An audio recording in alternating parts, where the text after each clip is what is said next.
Good evening.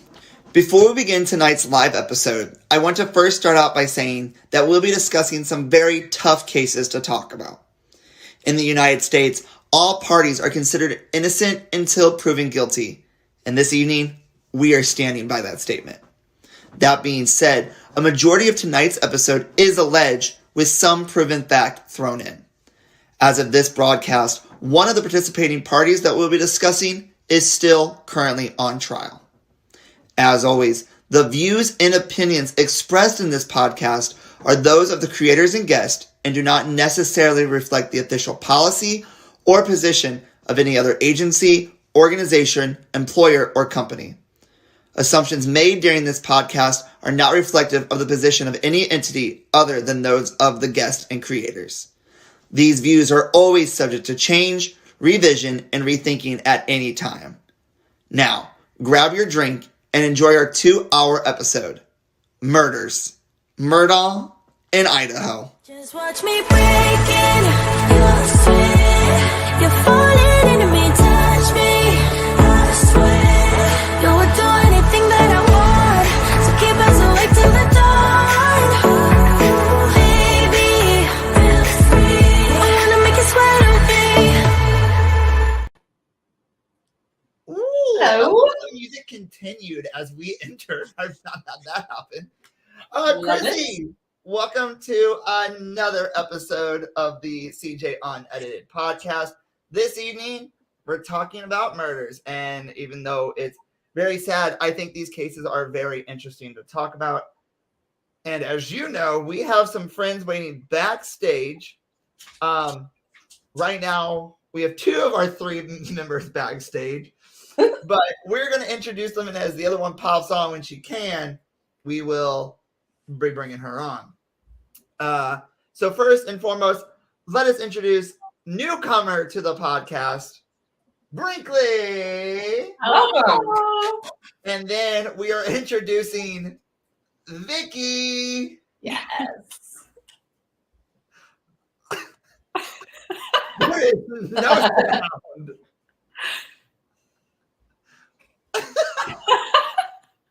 All right, we are going to here we go. Okay, we have another one. There we go.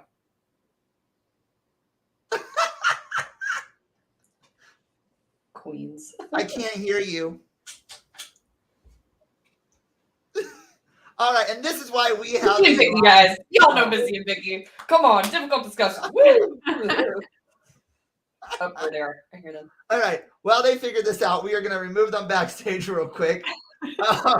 And we're going to go into a segment we like to call, actually, no, we're not going to go into that. This is why we're live, and this is why we dedicated 10 minutes to this portion. We are going to go into, and we are going to say that this episode is sponsored by Birkin Brewing Company. Woohoo! Birkin Brewing Company is a botanically inspired coffee camper brewed and planted in Warrensburg, Missouri. They specialize in eats and drinks that everyone will enjoy. Women-owned and operated, brewed just for you. Please follow Birkin Brewing Company at the Instagram located right below and receive 50 cents off your first order at the trailer by mentioning that we sent you. That's 50 cents off at the trailer by mentioning that we sent you. And we thank you, Birkin, for presenting this show for us. We are now going to introduce, hopefully, Missy and Vicky, and we're going to bring things around here. Are we working? There is still no sound because one of you is muted and the other is not. How dare this happen on International Women's Month? I can't. Can you speak? StreamYard is silencing women, and I'm not here for it. I'm going to go back to my pastas. There is still no sound. You waited till we went on air to start this. They I were can't hear you. StreamYard. I can't hear you. They're Can you asking if you have them muted, I think. I don't have them muted. Can you hear us? Yes. There we go. Talk. Hello. Hello. There we go. There it is. So Ladies and do gentlemen, this every please time. welcome to Difficult Discussions, Missy and Vicky. Hello! We clearly can't do live. We're not ready. We are so Never. not ready. All right. So we are going to go into our subject that we always like to do.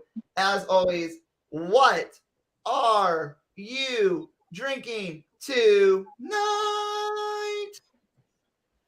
So we are going to start with our guest. We are going to start at the very bottom with Missy. What are you drinking tonight? I am drinking Monaco or Monaco, however you want to pronounce it. It's been pronounced many different ways. It is a citrus flavor variety. And this one is one of my favorites. There are 2 shots in every can. Ooh. 2 for $5 at your local liquor store. What are you drinking tonight? It's gonna be water for me. Asancia. Oh. This is my favorite. Yeah. I'm a little boring today. I gotta get ready to be a bride. Brinkley, what are you drinking? I am drinking a Dr. Pepper from Sonic, courtesy of James, that he bought for me last night, and I'm still working on it. So, Chrissy, what are you drinking? That's impressive. We have a ginger ale with a little bit of lemonade mixed in. No alcohol. Nope. 2 more months, please. And I am drinking 2 things, as always. I am drinking, well, this is Dr. Pepper. But over here, I have my coffee from Birkin Brewing Company. The original cup is dirty still.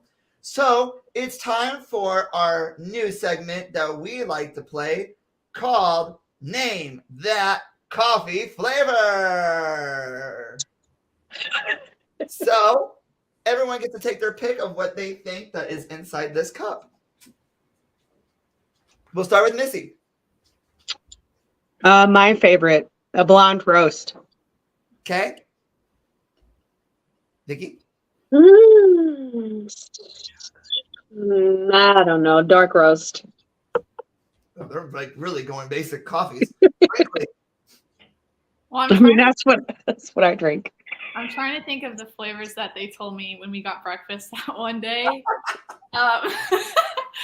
which was a fiasco. But I'm gonna guess caramel. Okay. Chrissy? You've got a toasted almond variety of something in there. Some nut. So, unfortunately, none of you guys got it correct. It is a cold brew with white mocha and lavender. Ooh. Oh, I can drink lavender. I didn't know if the lavender was existing as a flavor. I like lavender in my liquor. mm-hmm. Some people who are joining us watching, they want to say hello before we begin. My mother says hello, James and Chrissy. Hello, Brinkley. Queen. Missy and Vicky are not on yet, so they'll eventually say hello. Dad, Hello. hello. Stephanie says hello. And my mom says she is drinking her favorite Publix brand lemonade from Florida, courtesy of Dennis and Gabby. Nice. So there are some changes to tonight's episode. If you guys saw on Facebook or Instagram, we are now going to spend 20 minutes on the Murdaugh case of Paul and Maggie before we go into the Murdaugh case of Gloria, Stephen, and Mallory. And then we're going to spend the remainder 50 minutes. Or no, I gave an hour and 10. Hour and 10 over the Idaho murders. Yeah. As we stated earlier, that part of this episode, a lot of things are alleged because we do not know the final outcome of a lot of the murders. More importantly, for Paul and Maggie, those are proven facts as of now. So we are going to assume that, he is guilty. So we're going to stick with that. This will be timed, so we will not go over our allotted 2-hour time span. Yeah, give me 1 second. If anybody is watching, if we do for some reason cut out, please let us know, but also feel free to input your guys' own thoughts into this show as well. We are going to start off with the Paul and Maggie case, which featured Richard Alexander Murdaugh, who was on trial for the murder of his wife Maggie and his 22-year-old son Paul on June 7th, 2021. Couple of things going forward about this. Maggie apparently had consulted a divorce lawyer to divorce from Alex Murdaugh, and Paul was currently under indictment for the murder of Mallory Beach, or the wrongful death of Mallory Beach, which we will talk about a little bit later. On March 2nd, after 3 hours of deliberation, the jury found Murdaugh guilty on 2 counts of murder and 2 counts of possession with a weapon during a violent crime. He is currently being held in jail, but on March 9th, his attorneys filed a notice to appeal to the South Carolina Court of Appeals. We are going to open this up now to conversation about Paul and Maggie, and I will be bringing in some photos of them. So here we go. Where do you start? I I don't. know, right? It's. I watched. So I binged the Netflix series on Monday, and how sinister is that? Like, especially as a mother, like dying alongside my son, or was my son screaming for me? Like, it for me as a mother, I had to just sit in that, and that's something I'm sure no one ever wants to go through. But how and why? Like, to me, that is outside of monetary gain. That's just, it's evil. It's evil. It's narcissistic. It is sinister. I was just in awe. There's not a whole lot of words I can say to describe how I felt learning that happened and how it happened, and the lies that were told about timestamps, where he was, where he wasn't. I don't know. To me, I think it boils down to, once a liar lies, they have to keep lying. Like, they just got to keep lying. Yeah. I'm going to input here that there was video footage apparently found of Alex, who is presented here. This is Alex Murdaugh, who is found guilty, and his son Paul. Literally 10 minutes before the 911 call came in of them on the farm in different clothing, Alex was. And so to know that he was in this different clothing and then called and said he was somewhere else, it kind of just automatically seems that he's fishy. But it seems like this Paul had no idea that it was coming. No, because even in the audio, there was audio of Alec in the background from Paul's phone. Like, you didn't see him, but you can hear his voice. Yes. Oh, is it like with the dog? Yeah. Yeah, like the dog kennel. His friend had like a video of him, and you could totally make out his voice in the background. He denied it, and then finally he was just like, "Well, I was lying." I want to know why he killed. I want to know why he killed Maggie. Well, if she was filing for divorce. That can't be the only reason. So he also had like 60 or some fraud charges. Yeah. And greed's a motherfucker. Greed will get anybody, right? So if he embezzled $4.2 million,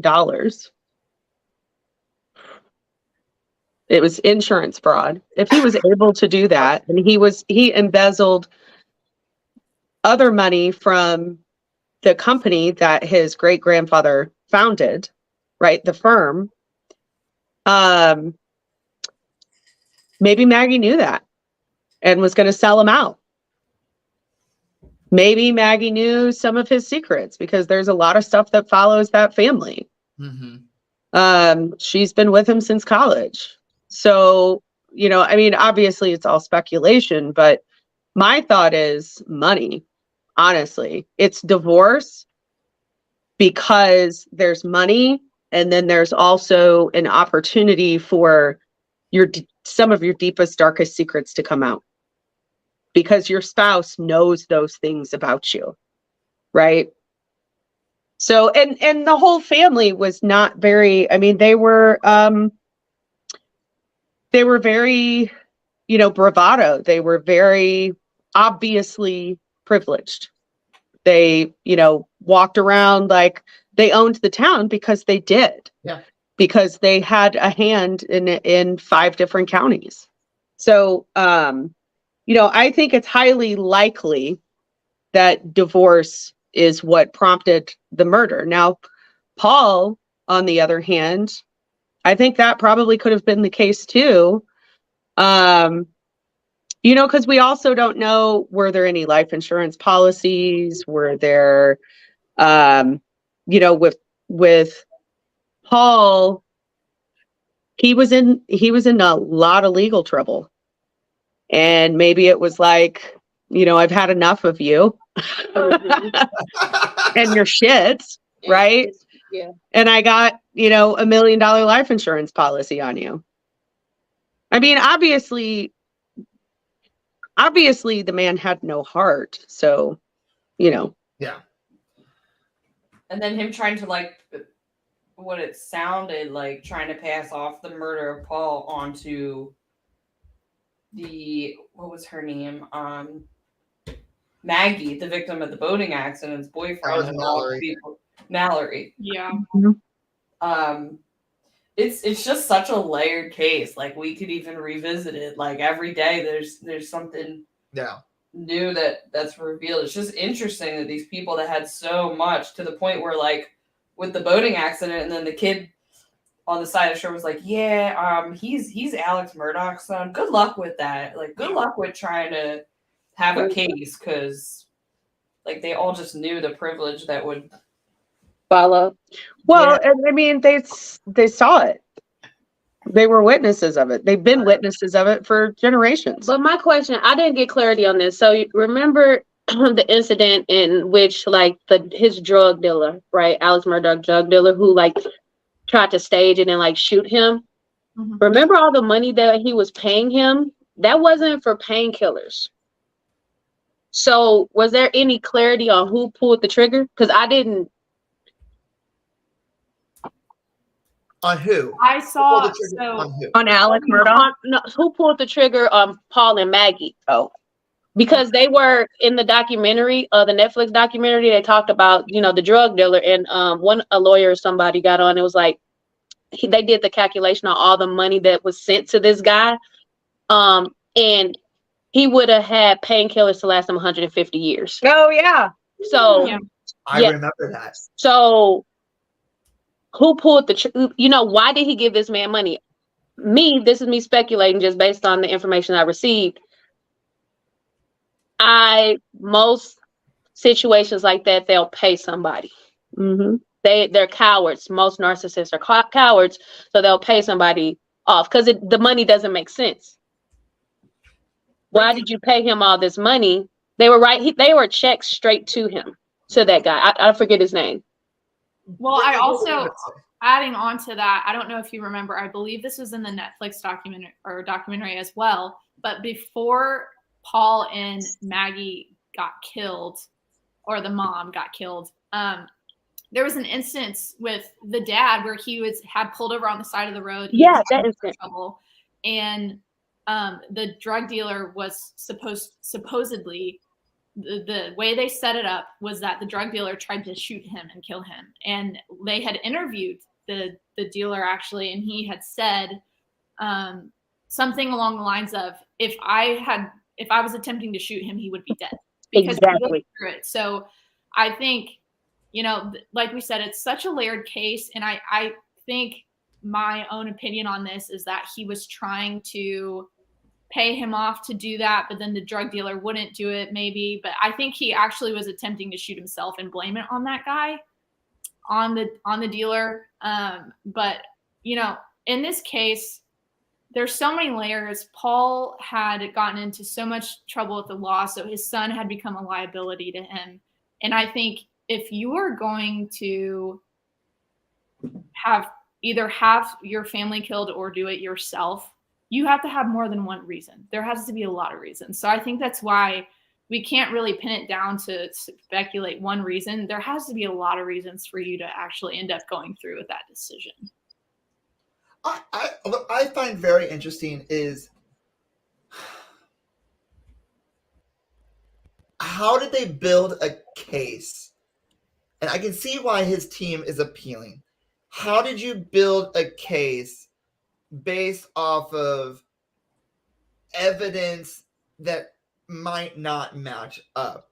Like, yeah, he was in a Snapchat video and there was dogs barking, but Vicky said, could it be the drug dealer? Like, there's a lot of, they don't have physical, like, tangible evidence, but his timeline is wrong. Like, he kept backtracking his timeline. Like, that is almost admission of fault. I mean, like, you know, guaranteed fault, because your alibi keeps changing. Yeah. Right? Like, his alibi wasn't, at first he went to his mom and checked on his dad, and then that couldn't have happened because his voice is in the video and they did forensic test. This is him at this time. So all you have to do is place somebody at the crime when it happened. Right? He just kept lying because he's caught. And in situations like this, what Missy was saying earlier, when you're privileged and you own a town for generations and generations, you'll never think you're in a situation like this. So you don't prepare. I don't care how much great of a defense attorney you are or lawyer you are. You've never been put in shoes where you had to defend yourself like this, all you can do is lie. Well, and I think a lot of it too, he was kind of sloppy about it. Like you said, he kept changing the information he was giving. I think so much of that has to do with ignorance and pride. I think because their family owned the town, and there had been so many previous cases that had revolved to their family, and they had not gotten in trouble for anything. So I think up to this point, he's thinking, I can't get caught. I can get away with whatever I want. It doesn't matter what I say because they're going to believe me. And I think the only reason why he got any kind of notice was because the highway patrol got involved when they found Stephen's body. Okay, perfect. We can segue into that now. Okay. Unless you have something else to say. No, I just like Stephen's story really hurts my heart and soul. Yep. Okay, so let us segue into the murder, the murders. They're murdered. Murders. We can't say murders because we don't know about Gloria. But we know about the other two. We can segue into the deaths of, and I don't even have them pulled up, so I can't even show anything, of Stephen, Gloria, and Mallory. So that's Stephen Smith, hit and run accident. We have Gloria's I can't even say her last name. No, alleged hit and run. That's alleged hit and run. It wasn't a hit and run. It was alleged hit and run. Gloria, and then obviously Mallory Beach right there with her boyfriend at the time, Anthony. So we can segue into all these because these all tie back in to the murders. The Murdaugh family. Back to the Murdaugh family. So I think his case specifically, it just boggles me, and they're all so sad, but his is specifically so sad because from what the information I received is he was calling Buster for help. He had broken down on the side of the road, and they were such good friends that he felt comfortable asking him for help. And the police that were reporting on the situation, the forensics, had looked at his body, and they said with the way that he was laying in the road, it would have been impossible for him to have been hit by a car and end up in that position because he wouldn't have ended up in the road like that. He would have possibly been dismembered. He would have likely been off the road. And so you have to know there's something not right that he ended up there in the middle of the road, and just knowing that he was in distress and asking for help and then ended up killed is just so heartbreaking. Yeah. He had on his shoes, for crying out loud. How could you think that he got hit by a car? Yeah, and then I think the reason why they put him in the middle of the road is because it was dark when he called for help, and they were hoping that somebody would have ran him over. Mm-hmm. Because if that's the case, you would have just left him on the side of the road. You moved his body to the center of the road in hopes that somebody would run him over. Yep. Well, isn't the speculation that everyone believes that Buster is at least in the closet, and that's why he was best friends with Steven, is because they were. Yeah, and so what I saw from the documentary was that allegedly Steven had called Buster and they were leaving a softball game or something like that, and he was riding with him and some of his teammates. And this is all speculation, but if I'm running through my mind, first off, if Buster came out being homosexual, it did not look well for the family, right? And I understand how difficult it could be coming out, or, you know, around people who don't accept it. So you're around the good old boys club and you're trying to impress your teammates and classmates, and God forbid you can't let them come out with the fact that, you know, something is going on. So now you got to prove something, and it probably just got out of hand, and got out of hand quickly. Yeah. Being gay, to hear this story, there's already so much hate in the world for those who are LGBT. Imagine being, or as the equivalent TikTok likes to call it now, the Jabitiqua. Is that what they're saying? Oh my God. Being gay in the rural South, where it's not looked upon. I mean, yeah, It's like being black in the rural South. yeah. Like it ain't the same, but No, I'm similar. I'm not. I know But you. but we talk about Just being so we're gay. clear. I know what you mean. Just so we're clear. I'm not at all. I know. I'm just saying there are some likenesses. There are similarities for sure. Being gay, being friends with this wealthy family who controls the town. And do you think that Alex had something to do with it? Like Alex found out? I think similar, and I know we haven't really touched on Mallory, but I think similar to Mallory when Paul called Alec and his granddad, I think the same thing happened. Yeah, I'm sure Buster called. Yeah, but see, the difference was, and I feel like Buster is Alec's favorite.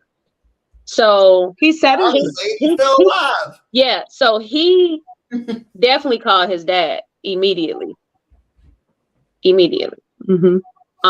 And that's probably all speculation, but that's probably what happened. Yeah, Buster called his dad. Yeah, as soon Buster as called that Alec. happened. I could see that. Like called his dad to like help him, or called his dad like, can you Well, take care? the same way that Paul, every time Paul got in trouble, he called his granddad. He had a really special relationship with his granddad. They also, in some of the documentaries that I watched, said that Alec was, he did play favorites, and Buster was his favorite, 'Cause Buster legitimately. Followed the I heard same that with path the as him. mom as well. Buster was following in Alex's footsteps, so naturally, he's the oldest son, he's going to like him. But also, they said that he was the mother's golden child, and that's why Paul was so close with Gloria. Yeah. His mother rejected him because of Buster. Yeah. But you know what was interesting to me? In one of those documentaries, they said that that Maggie had actually said to both of her children, she actively raised them. These were people that grew up with the Murdaughs, right? And they said that Maggie actively raised her children to act privileged. Like saying specifically to them, your last name is Murdaugh. You own this town. Act like it. Like, what? You're untouchable. What in the actual fuck do you think? Like, what good do you think that that's going to bring to a child? Like, you tell me I got free reign? That's why Paul had a drinking problem before he was even 21. I mean, I've seen all of that. Like, I was drunk on boats when I was a teenager. I hung out with I mean, when I was watching that video, or when I was watching some of the documentaries and they were showing Him drinking. the videos and him drinking and doing, stupid stuff in the boat, and I'm just thinking like, oh my gosh. Yeah, they called him Timmy when he Yeah. was running away from something. He was There's something. Yeah, he was trying Well, to and drown things. I think the speculation, because part of the Netflix documentary talked about, like, they had done the interviews and people were saying you don't drink like that unless you're running from something. And I just wonder if it's his rejection from his mother and his father. I wonder if it's Why wouldn't it be parental rejection? And then they let me do whatever I want. I've nearly died. I've crashed vehicles multiple times and they don't care. Mhm. Yeah. You know? Can I just say, and it's might be controversial. I'm not. Yeah, I feel bad that Paul got killed, but he probably would have been in jail for the rest of his life anyway. Yeah, I don't He's think been alive. It's not anybody else's authority to take I someone just else's feel- life like that. I just feel for him because he was born into that. He was taught that, like, he was not guided well. He was born trouble. He was born trouble. Like, he had no help. And then think about it. You think they actually had therapists and counselors? No, you're the Murdaugh. There's nothing wrong with you. Everything you do is fixable. So we just sweep it under the rug. Especially after he lost Gloria. Like, and then the reason why I also feel for him, because Anthony, his best friend, throughout the whole document, he never talked bad about Paul. Mm-hmm. He loved him. Like, his love for him, really resonated that Paul was just trouble. He was just trouble. Even though he was wealthy, this is a prime example of money is not everything. Mm-hmm. Money is not everything. Wealth is not everything, to the point where you're no longer here and you didn't really get to be a kid. You didn't get to be a child. You really didn't get to experience this world. Like, yeah. I don't know that necessarily like anybody in that family was like the best person, but they didn't deserve to die the way they did. I'm a little more sus on Maggie and her. Well, and where they died and how they died, like how many times she got shot versus Paul got his head blown off. Maggie got shot like 5 times. Overkill. Mm-hmm. Yeah. I'm sus on the kids and the Gloria situation, which we'll get into, but Maggie knew, because she had texted one of her friends and she said, this was in one of the documentaries, she said, I think he's up to something, talking about Alec. And then she died. Yeah. And then she got shot because she wasn't living at the house then. That makes sense. Mm-hmm. But back to Stephen, I mean, I hope that they do more digging and do more forensic, because there's no way, like, he had blunt force trauma to the head. Yeah. And they came from a softball game. Like, it just all doesn't make a lot of sense. And he needs his justice, and his mom needs that justice. Like, that needs to happen. And then Gloria, like, how does she's been working at this place for 20 years, for this family for 20 years, and she trips and falls because of the dogs? No. And Alec had just took out a life insurance policy, months before that, and then never gave the money to her family. Mm-hmm. Like millions of dollars life insurance policy on the housekeeper. I heard something that like Alec wasn't home for that Maggie was home. That's why I'm like, still like, I also like heard sus on her. They said that it was her fault. Related to that. Mm-hmm. Well, it also mentioned in the documentary that, so obviously Alec had a drug issue. Mm-hmm. Maggie had, or not Gloria. Gloria had found the pills in the house, like hidden in his room and stuff. And she said she had said they felt like she didn't feel comfortable going to Maggie about it. And so she told Paul. And there's a spot in the documentary where it talks about how Paul was trying to detox his dad. And so there's speculation in the documentary that Gloria just knew too much. I mean, she had been working for this family for 20 years. I'm sure she overheard a lot of conversations and got a lot of information from Paul. And, I'm sure the mom and dad both weren't happy about things she knew, probably didn't trust her. So Yeah. There are good things. But wait, didn't the gardener say he saw her drive in that morning. he saw her drive in that morning and that Alec Murdaugh was there? Didn't he say that in the documentary? I thought he said Alec I Murdaugh could have was there. sworn he said that he I didn't hear was that. there, because the story is he wasn't there, and then the gardener, when the private investigator talked to him, he was like, "No, that's not true." Do y'all remember that? I remember that. I can't remember exactly what it We'll have was. to watch I do it. know because Alec was the one that called the police about it, saying I wasn't there when it happened.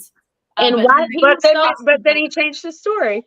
and Yeah. then he was so intentional about inserting certain things in conversations when he called 911. It was like, you know what you're doing. Oh yeah. But how could he not? He comes from a Defender. long, like a historical line of DAs, a historical line of attorneys. Yeah. I'm curious to know, like, at what point because you couldn't have always been crooked, right? I don't know if it's in your genes like Yeah, that like, next I would generation. Yeah, like this to is your start like genes. doing crooked stuff and then see how much you can get away with. Yeah. Yeah, but I mean, like it was the great grandfather that founded the firm, right? He was the first solicitor in that county. But they was building relationships with those 5 counties and everywhere since the great grandfather. So I think they've been doing is the crookedness has been handed down from generation to generation. It's like you couldn't be no other way. You think it started with the great Oh, grandfather? absolutely. The very first DA, Yeah, the very first solicitor. absolutely. I definitely think that. Where do you think they learned it from? I don't know. I mean, I would think that it came with the grandfather, Paul's grandfather, Mm-hmm. Where'd he get it from? because he was a privileged child Yeah. that had children, right? Because the grandfather got to grow up with the money and the clout. But right, I don't think around the town. great grandfather was broke. He had enough money to start a firm. Not the great. I don't think he was broke. But know what I'm saying? He was probably privileged too in that town. I see. You see what I'm saying? Yeah, I do. I hear that. I hear that. So someone did. I saw someone posted this. Because somewhere along this line, someone said if he didn't murder Mallory or something like that. I just saw this. About Paul, he did take Mallory's life. Regardless if we want to say it or not, he did. He was driving that boat. Yeah, he was driving that boat. Oh yeah. He was driving that boat under the influence, and regardless, even if she would come back paralyzed, he's at fault for it. Well, Yeah. by operating that vehicle, you are responsible for everyone within that vehicle. Yeah. But the fact that he tried to put it on Connor is kind of right. That's what I was like. So you're not trying to especially ruin. since they grew up together. Like you're gonna blame that on one of your best friends? Like how much of a backstab is that? I feel like that wasn't him. That was the grandfather and Alec saying, "Okay, this is the story. Connor was driving, right? Yeah. Yeah, At Connor was driving." the scene, didn't they pick up on one of the cop car cams that Paul said it at the scene? He said that Connor was driving. Mm-hmm.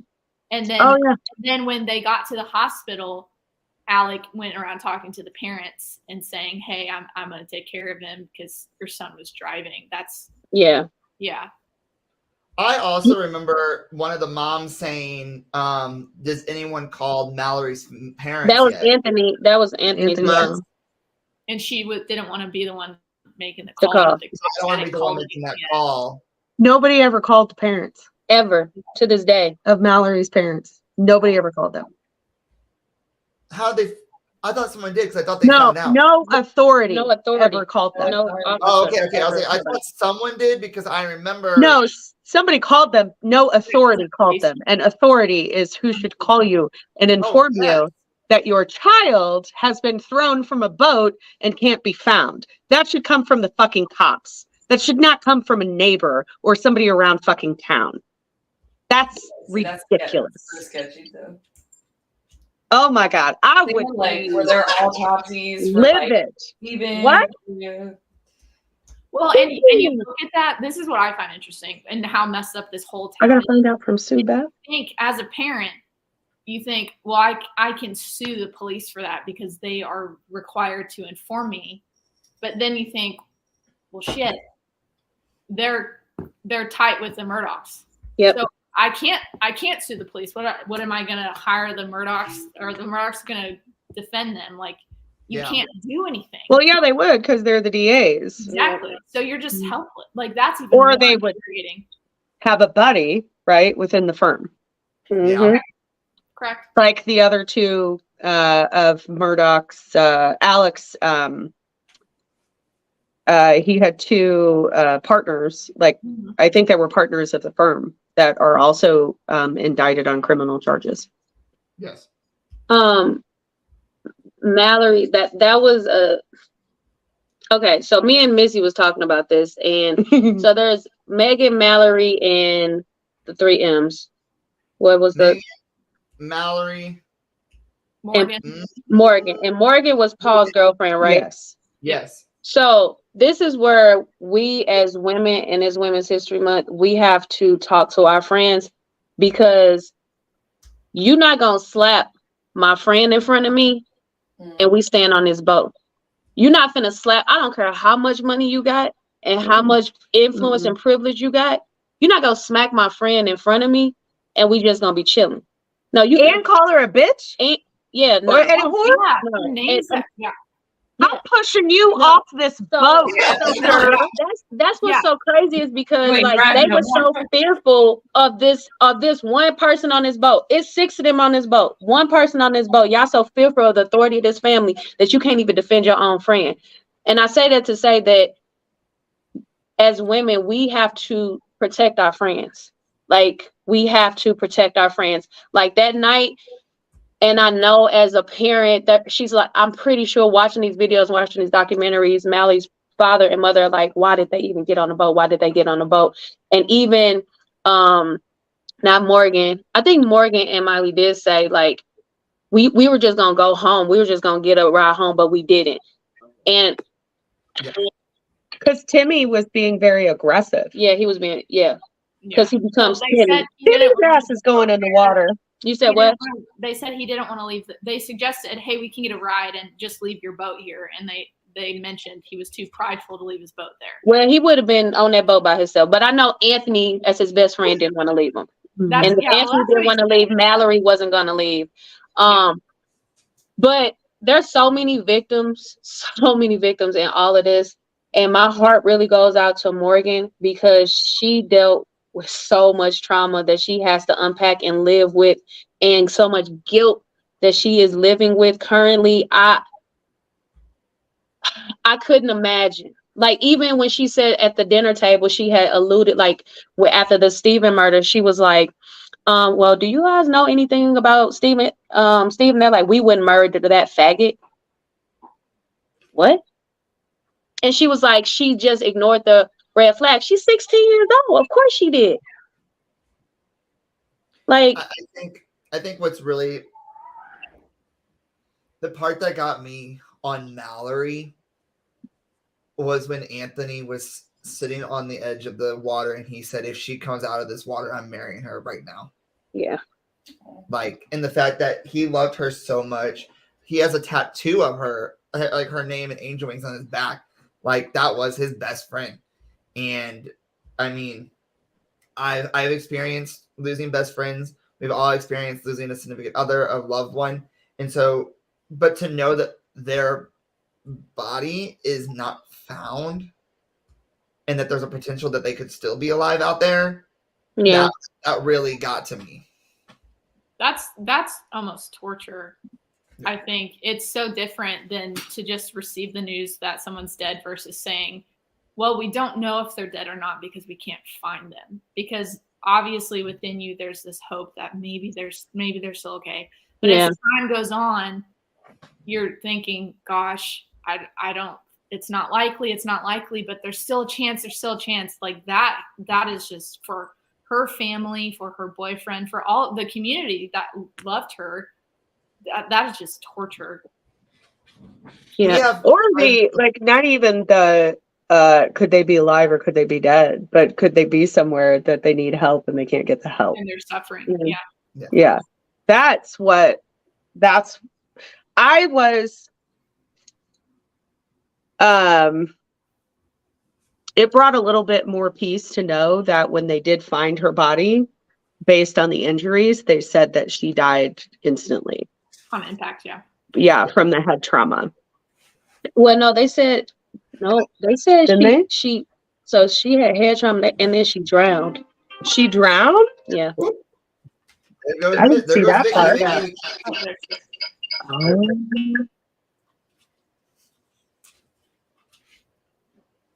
Oh, oh, oh. There's a live show, ladies and gentlemen. We have 5 more minutes left on the Murdaughs before we switch over to the University of Idaho and Idaho Murders. Is there any final thoughts or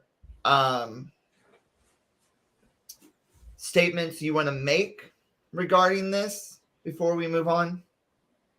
I'm just wondering about autopsies, like with Stephen, with Gloria, with any of these kind of like rediscovered things. Like, I have a feeling they're gonna like I'm guessing. I know there was an article like recently that said Stephen's family was pushing for it to be like evaluated, but I'm just wondering if anything was like kind of swept under the rug by like the family,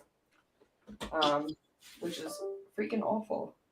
And to say it, I think this will come out. I think there will be an investigation, and I think those who committed what they did will be brought. And if that means that Alex is brought again up against another charge, I don't know. But also, we still have his appeals.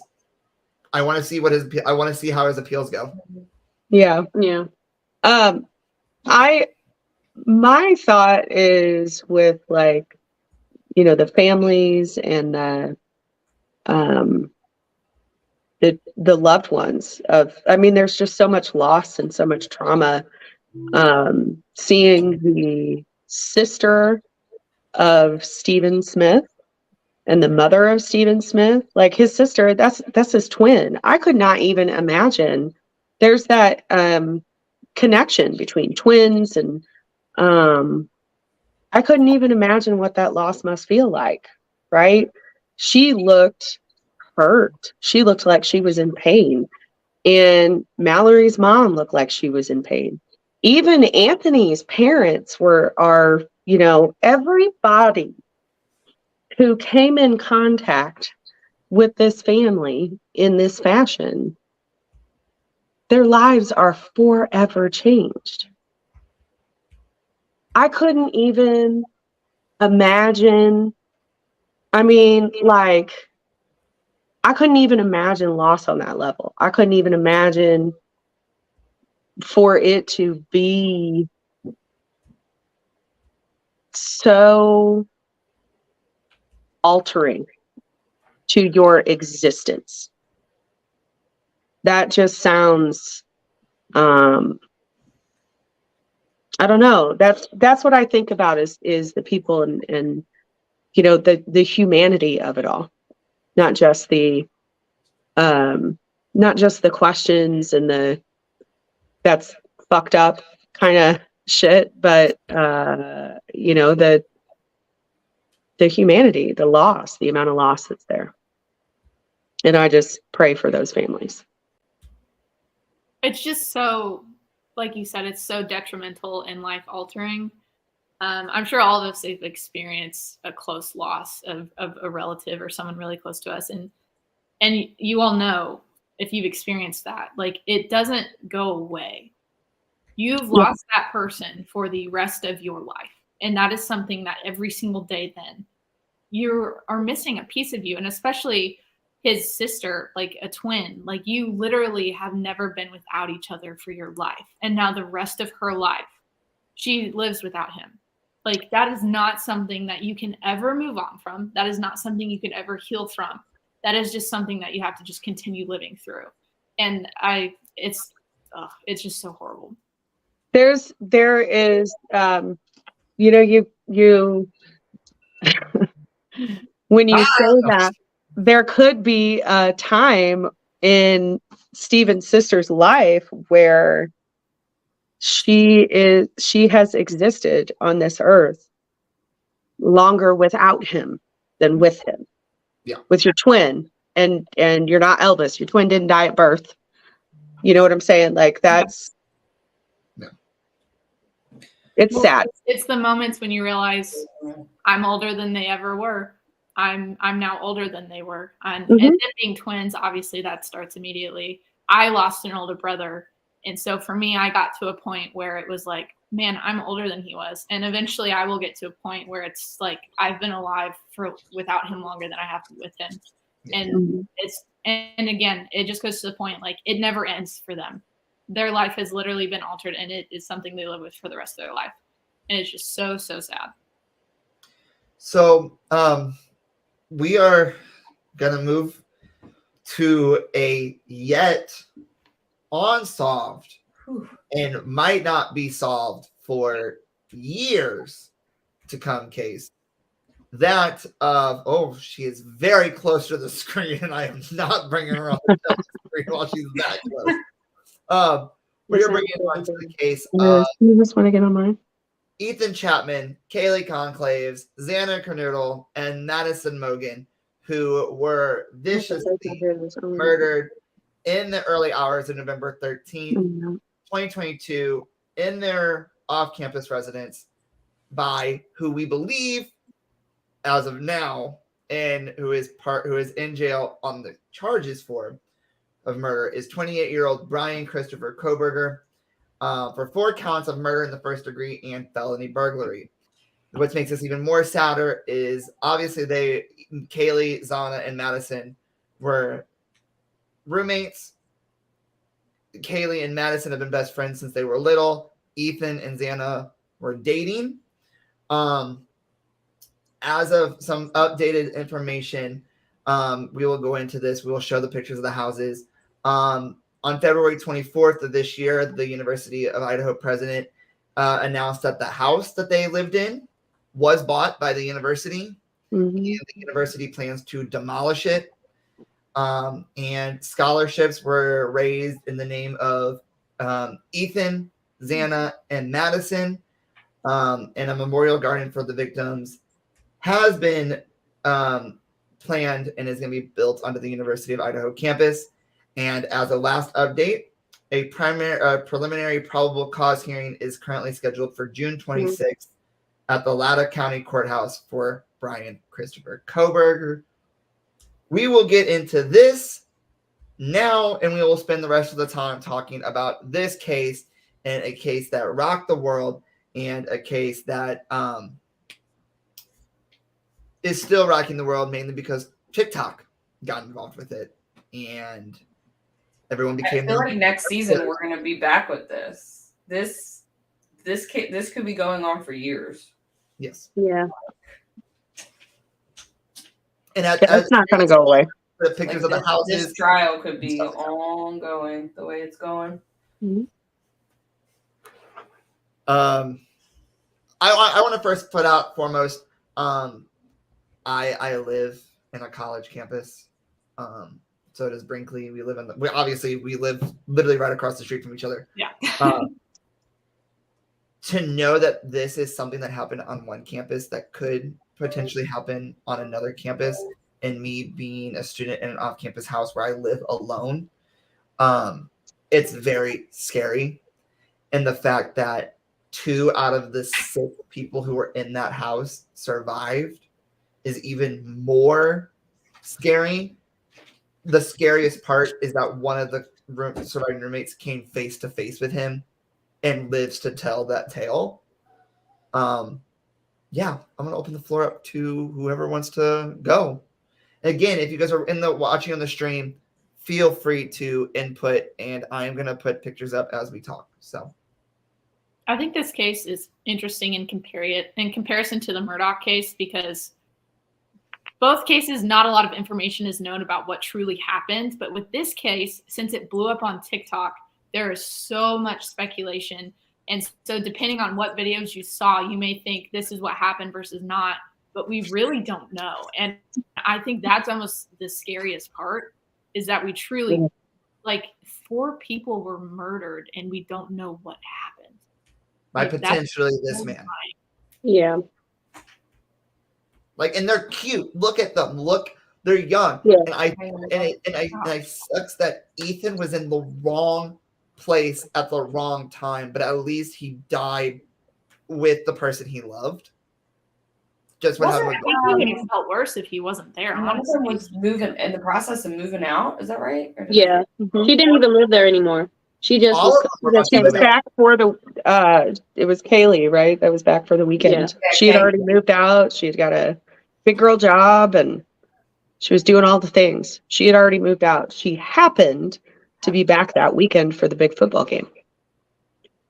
But I don't believe that it was coincidence. You know, there's some of the evidence that surfaced and Man, some of the stalk- stuff that media has been able to get a hold of. They are saying that he was tracking one of the roommates, and they think it was Kaylee. Yeah. And Well, because he was scouting the area for a long time. Yeah. His car was around that apartment, our house multiple times. Mm-hmm. Oh yeah, like the This wee was- hours in the morning, he would like. Yeah. creep on them. Yeah, And then even like months before it happened, like this was so planned and intentional. That's what's crazy about it. That it's like he wanted to figure out how to get away with murder. Mm-hmm. it's like he studied. He was He did. studying. He Yeah, studied like, He had a criminology, PhD. Didn't he have a PhD, was or he was working on his PhD in criminology? but he You also don't see sent like out the his survey Reddit. that he sent to He criminals. sent like, out a survey of how would you get planned away with murder? that's What would what I you do? thought, Chrissy. It's like the what survey. what if there's crazy people that go through these programs to learn how murderers have done things and how Right. you actually get away with it? Mm-hmm. Because you know how it's processed by the law and like what procedures they go through. Like if his motive was, can I get away with this? Did I study hard enough to get away with it? Well, Is and that it, I don't. Did you guys see the stuff where he was on some kind of social media where it's anonymous and he was asking questions about like, if you could get away with murder, like how would you do it, or how do you think someone could, or different questions along the same lines of wild? how could you get away with murder? I think one of the reasons why this case blew up so much was because finally, for the first time in my memory of how murder cases, the police did what they were supposed to do. They kept everything a secret. They let nothing slip out. They didn't let anybody on into who they were looking at. You didn't know a single thing, and everyone getting pissed off going, the cops don't know anything. They're leading us astray. But then, boom! As soon as they find Koberger, everything opens up. I think it's. Reason why. I mean, I'm looking forward to the probable cause case, but I'm also looking forward to his the documentary I saw on Discovery Plus, like there were people who were in his class because he was a student aide. He actually had got fired from being student aide shortly before this occurred. But I would be interested to see if anybody from his past comes up and talks about him, maybe an ex-girlfriend or a friend, or because I haven't seen anything like that. So did he have 0 friends? He never had relationships? Does nobody know him but his parents? Mm-hmm. I was watching something on 48 Hours that said like he was not like super popular, but he was also not like super reserved. And there was a time like where he lost a significant amount of weight. Yeah, in high school. Wasn't he? And Yeah. then he became a jerk in high school, apparently. Yeah. Like Yeah, he was lost the teased. weight. Yeah. Brinkley, you look confused. Sorry, everyone's talking at the same time, so I was trying to follow. I just haven't heard anything about that, so sorry. It's like confusion and like interest. That's what my face was saying. Sorry. Yeah. Brinkley, I saw it on the Disney Plus episode that they have of covering it. Disney Plus? Not is it? Disney, Discovery Plus, sorry. Oh, I was like, Disney has No, it. not Disney. Sorry. I retract that statement. Discovery Plus. Clarify for me again. So he was very shy in high school. He was overweight and Oh, he lost a whole bunch of weight, and then he kind of became the bully. Kind of became Got a it. jerk. Okay. Yeah. I'm So here's a question. Do you think that just like with police officers or like really any kind of law enforcement, or if you go into some kind of law enforcement, do you think that there should maybe be, I don't know, psychological reviews They to do. allow you into certain programs? They do for cops and detectives and things like that. I don't think they But do what when I'm you're going to an I know, but PhD that's what I'm program. saying. If you're going into one of these programs, should you not pass some sort of psychological right so that they know that what you're not here to do? I definitely agree because I had a sales job and I had to talk to a therapist for hours part of my interview I'm saying process. it. And you sales. And I was in sales. Like, what? Here's that image of him overweight, just because I remember this being in the Hulu Yeah, special. that was on. That ain't even overweight. So and he You're also, in high school. So you wait know- till you hit puberty. They said he also had applied to be an intern at the Pullman? Is that the name of the town that the school he was going to? Mhm. He applied to like intern at the police department there. So we have an insight here about not insight, but a statement. So someone heard that the teacher he was shadowing, she was in a lot of contact with BTK and studying him. So So she wrote in the documentary they talked about him following her in the book she wrote about the BTK killer and his interest in that. Mhm. Yeah, I did see that. I want to say He interviewed BTK, didn't he? No, I think she did, and that's why she wrote the book.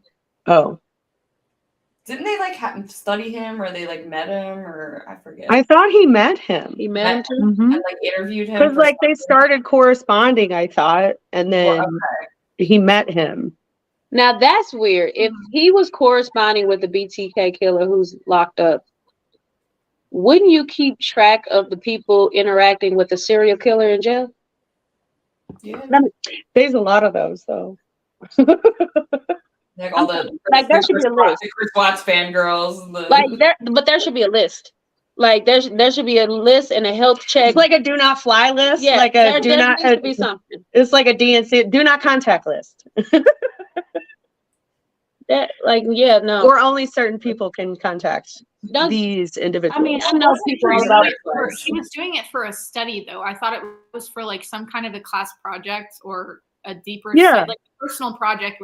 So he made it look like he was focusing that, but at the same time, like, does that not raise red flags within that program? Where it's like, why is this person so interested in this? Like, why? What kind of questions are they asking? And like, you know, Could like, you see that as like passionate though, as an educator? Like, oh, they're just passionate about this story. They're just passionate about really getting into the psychological factors of this Well, and that's why I and say these events. it depends on what kind of questions he was asking. Because if you Right. study, you can tell like the motivation of the questions. Like, Oh, if you're really just interested, or it's like why like Yeah. certain types how'd of you get away with it for 25 I years? can't think of anything like an example off the top of my head of what that would be like, but there has to be some kind of red flag where it's like, okay, this is not just for like a study, or you know, you're not just passionate about this. Like, you're really wanting to use this information in some way. So you said earlier, and this just got it off of it because studying someone. There was a thing that came out that he was following and studying the behavior routines of, was it Xana? Not Xana. I think it was Kaylee. Kaylee. Well, her He was- dad in an interview said that she had mentioned that she had a stalker. Yeah. He downloaded her like all of her data. He had access to like her Google data, so he knew her locations. Have you seen his Instagram? He Uh-uh. follows He follows her. Kaylee. Yeah. He follows Madison. He follows Xana. He doesn't follow Ethan, but he follows the other three. Yeah. Media. That's You know what I found? And I don't know, I was thinking about this, that the two survivors, but the one survivor met him face to face. And that puzzles me, because it puzzles me as to, was he so blinded by what he did that he didn't see her, or was he just done and didn't have any more energy to kill? Look at this photo. This is how blinded he was by this murder that he caused enough blood in that house for it to seep out of the house. Yeah. Oh my God. I saw another image. I don't know if you have it, James, of someone took a picture through the window into the kitchen. This one, yep. And it's dripping you down can the see it cupboard. up here in the. Wow. That's crazy. I didn't see that.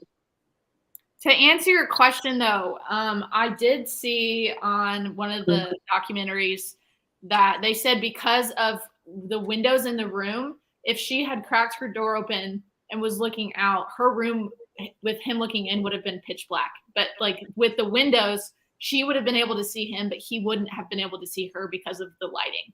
Oh. That's what I heard. I don't know. Is this the So girl? when she said she came, No, she came face to face. Like her door was, she saw him. That's who identified, said he had a mask on and bushy eyebrows. Yeah, I believe the reason, and because this was a speculation of why no one called until whatever time, 9 o'clock in the morning.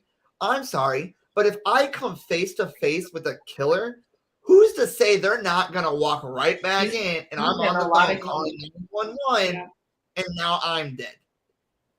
She's getting also, you are a stranger with a mask on in my fucking house. Yeah, and it was two of them in the room. I'm hiding. Yeah. Wow. Huh. I think that was Kaylee. I think it was That would Kaylee. make sense. He was like obsessed with her. But like, and it came out that the person who made the phone call was one of Ethan's friends who called 911. Like, because the other girls were passed out. One girl, I think, was just so blacked out drunk that she slept through it. The other one was so afraid to come out of her room that she didn't want to come out. And I mean, you ain't got a cell phone in your room? You in college? What? She's getting a lot of heat because she apparently called all 4 of them and they ain't gonna pick up, and then didn't do anything until the next day. Was the dog wasn't the dog hers? The survivor? Whose dog was that? Or was that Kaylee's dog? It was Kaylee's dog. One of the girls. It was Kaylee's dog because they had talked about how she had shared custody of the dog with her boyfriend when they broke up.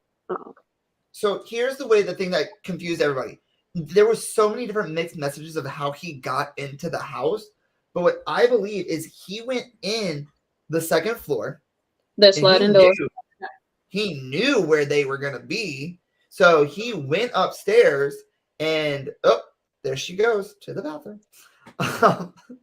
Up he goes, kills them, and then exits the same way. And I think that's why everyone was so confused, because I think wasn't one of the roommates lived on the bottom floor?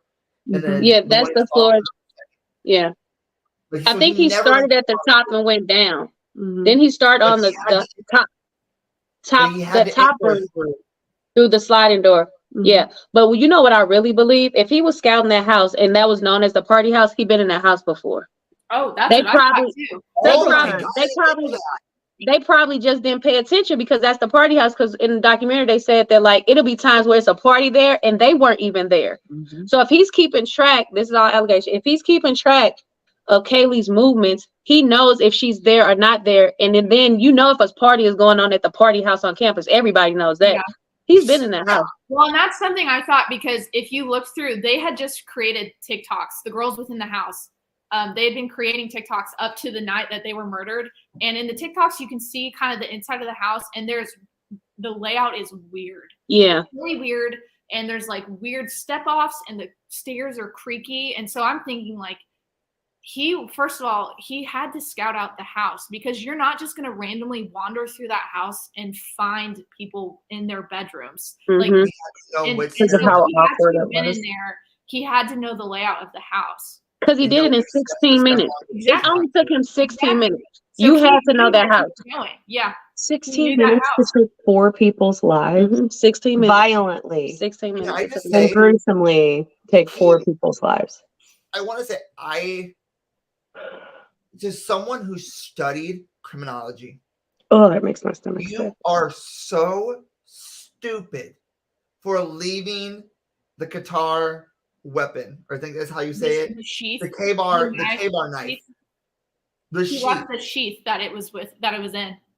Well, I think it's because if you fought, like they talk about somebody fought back. Yeah. I don't know who it was. So So he somebody probably fought, somebody dropped it. defensive. One of the girls. It was Yeah. one of the girls that were in They the fought back. It was Ethan's girlfriend.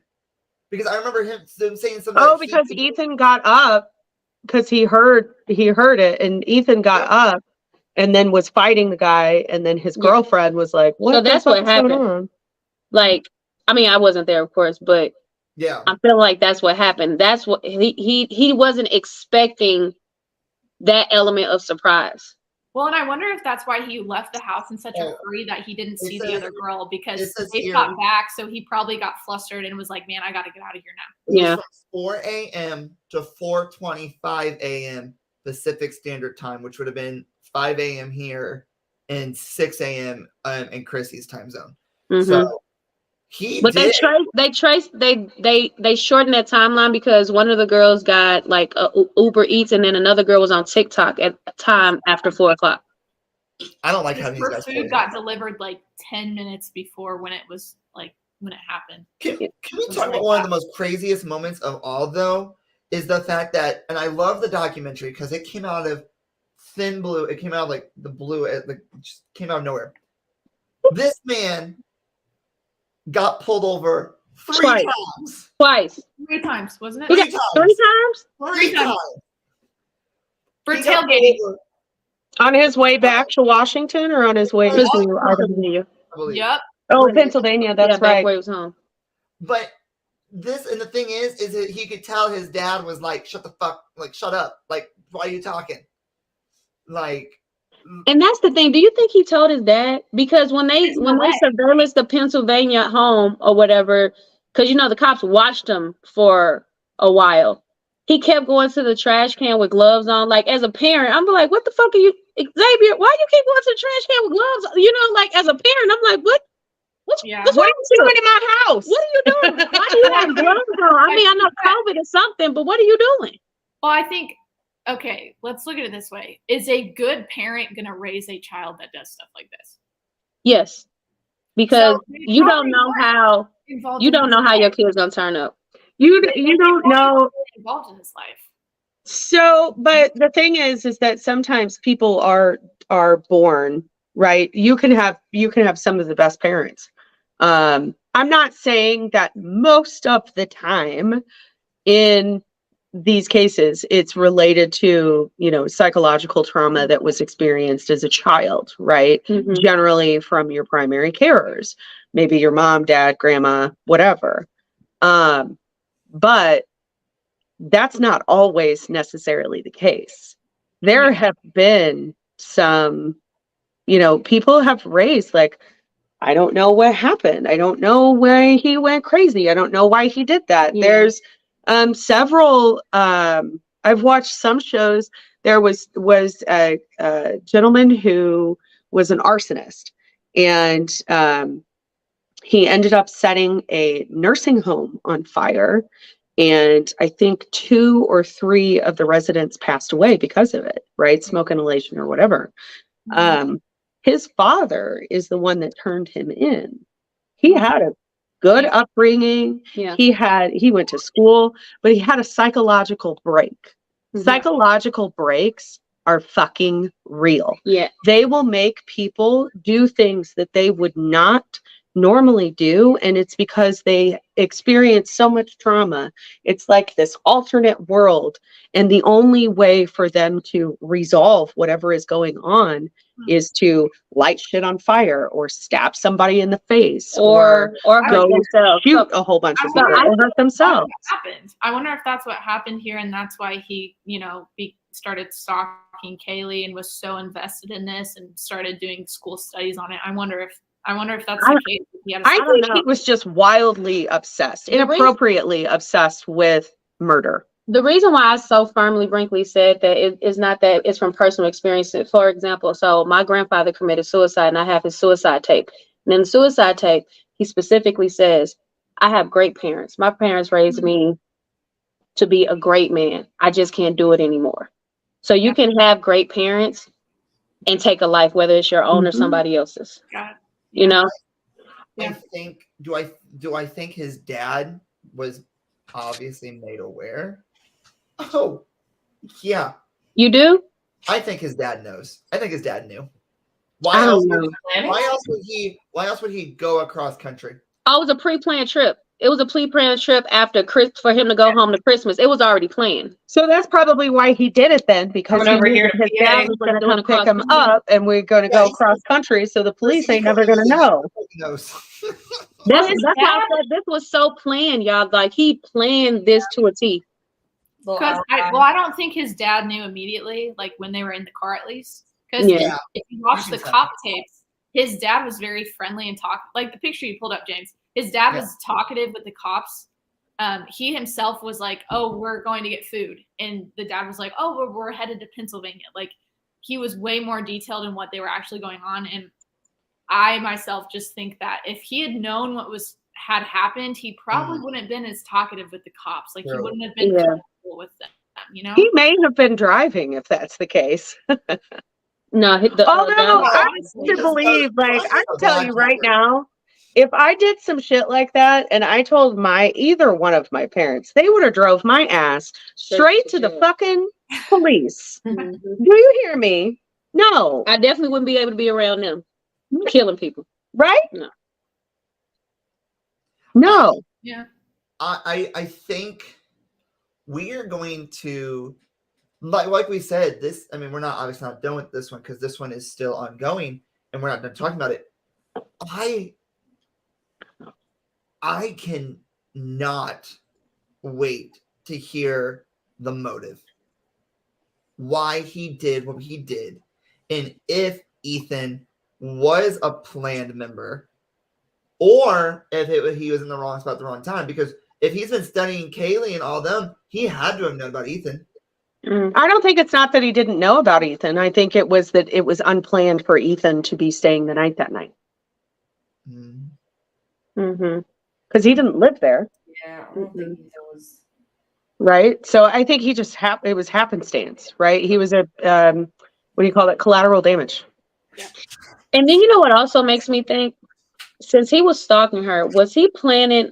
Had she been in that room by herself? Was it the planned rape? Because did the B2K killer rape? Didn't he Yeah. rape and then kill? Yeah. Yeah. Right? He didn't rape every time, but He did. mhm. Yeah. I think that's something that's really good. Something that's really. I'm kind of switching gears a little bit for just a second. The way that the university handled this situation too, they deserve a lot of credit because, I mean, granted, I mean, I know here at UCM, and this is not a dig on UCM, whenever a student passes away, they send out an email saying, hey, this is what's going on. But the fact that it happened 3 days before Thanksgiving break, it happened in the middle of the night. Bye-bye again, Vicky. Happened in the middle of the night. They handled it very well by letting students who didn't feel safe to go home. And the thing that comes out of this is two things. One, anybody who they've already stated that anyone who harasses the roommates or anyone involved in the case automatically face charges. But the fact that, do you think that Koberger was planning for it to either make media attention, or was it the fact that TikTok happened and it exploded? I think that there was definitely a motive of fame. There was a motive of Then why hide? because 'Cause there's that's part of it. BTK hid, right? You're not going to come out. It's a cat and mouse game. Yeah. It's a situation where you're not you want to show how slick you can be and get away with as much as you can. And then if you get caught, you get caught, but at least you succeeded in whatever it is that you were attempting to do. He You know what I'm saying? Like Sorry, go ahead. That's fine. I was gonna say he probably enjoyed that time before they released information about what they knew. Where Could you imagine being pulled over? You've committed quadruple homicide, and you're driving across country, and you've been pulled over thrice, and not gone to fucking jail? Yup. Gosh. He was probably It's like you're fucking winning, right? And Like, then you're watching the news about how no one knows anything and they're not releasing anything and people are getting anxious yes, ma'am. and they're having memorials and they love that shit. So there's so much fame there, and I think that would have existed regardless. Well, and James, I think that goes back to your question of why did he hide? Because the longer he hides, the more it's talked about, and the more it spreads, and the more people find out about it. Yeah. So yeah, this whole thing is I'm afraid that if the motive comes out, The light. it's simply just going to be he did it just to see if he could get away with it or to see how popular he could get from it. Mm-hmm. Fair. I think that's all that it is. I think he got so obsessed with criminology and serial killers and just the studies that he was doing and participating in. I think he got so engrossed in those and so obsessed with those. It's my opinion that he got so engrossed and so obsessed that then it became, this is what I need and what I want my reality to be, not for the sake of how do we stop this going forward? How do we make sure that, how do we make sure that we can study these people and implement things or learn things about, psychology and how we can be proactive. I think it was definitely, he was all about seeing what he could get away with based on the knowledge that he had. And frankly, I mean, what like the kind of thrill that I think that you would get being pulled over 3 times and not going to jail after that, and then seeing all of the news about it. I mean, I think that would be. I think he shocked himself though. Like even when those video cameras of him getting pulled over, he wasn't like cool, calm, and collected. No, He was nervous as hell. Like I think every day he shocked himself. I'm gonna say, yeah, I'm also nervous when I get pulled over. Right. But being But how much pulled more over nervous for would you be if you had just committed? Right. a quadruple homicide? I mean, yeah. Yeah. Like it almost seemed like he was fully expecting them to handcuff him as he was pulled over, and then they didn't. Yeah. right? When you be driving and you're sitting there with your dad, like, oh my God, I'm so fucking awesome. Nobody knows. And I'm not trying to be funny about it. I'm just saying, like, No, yeah. that's probably one of the reasons why he did that, because of what that brought to him. But then my question is, what the fuck happened to you, bro? Like, what clicked in your brain? Did you have a psychological break, or did you just get so obsessed with the idea of serial killers and serial killing? He was his own experiment. Yeah. He wanted to see how long he could last. agree. And then Connor came back and said if he did not get caught, he was going to kill again. No. Oh, absolutely. Well, I don't definitely kill that agree with many that. people at once and then not Do it again. do it again. Yeah, they go on a little break and then they. Yeah. We Yeah. called This is my Yeah. question. And if anyone knows any information on this, why them specifically? Why Kaylee? Why did he start stalking her? What was the connection there? How did he find out about her? Were they associated in school beforehand? How did he get attached to the whole group? He was following them on Instagram. He was, Yeah. but I don't know what prompted. Yeah. I don't know that they've released that information yet. No. I think that's part of That's what the I'm trying to information figure that because they released a lot of like search warrants and stuff, but they redacted a lot of the information that's within it Mhm. because it would be detrimental to the case. So my thought and theory is that that there's a lot more that we don't know Okay. there. It says here that this is I'm trying to figure this out. Prior to him being arrested, he was let go from his job. Yeah, due as a to student. unsatisfactory performance as a teaching assistant, including his failure to meet the norms of professional behavior in his interactions with faculty and They students. fired a teacher. A TA. He was a TA. Okay. But you know, a girl Was that before or after the murders? You got This a is really after good the what one. I'm saying the time because No. But was it before or Yeah. after? Because that could have been that could have So- induced a psychological break. he got Koger- fired before it Here's what happened. it says. Koberger had been a teaching assistant at Washington State University, which is in less than 2 weeks before the murders. Yeah. Faculty members met with Koberger to discuss growing concerns about his behavior and conduct. Hmm. And then that could have been the snapping point. And then 2 weeks later, he was fired. Well, I thought I Yes. saw something where one of his students said that his grading got really easy, like to where he wasn't really grading anyone difficultly. Started giving everyone basically A's on all of their assignments. And So I then think that's probably, and then I also saw on the documentary that I don't know if she was a student or like she was a peer, but after the murders, his behavior changed drastically in class. Okay, so it says here, this is from Kaylee's dad. He was stalking them, he was hunting them, he was a person looking for an opportunity, and it just happened to be at that house.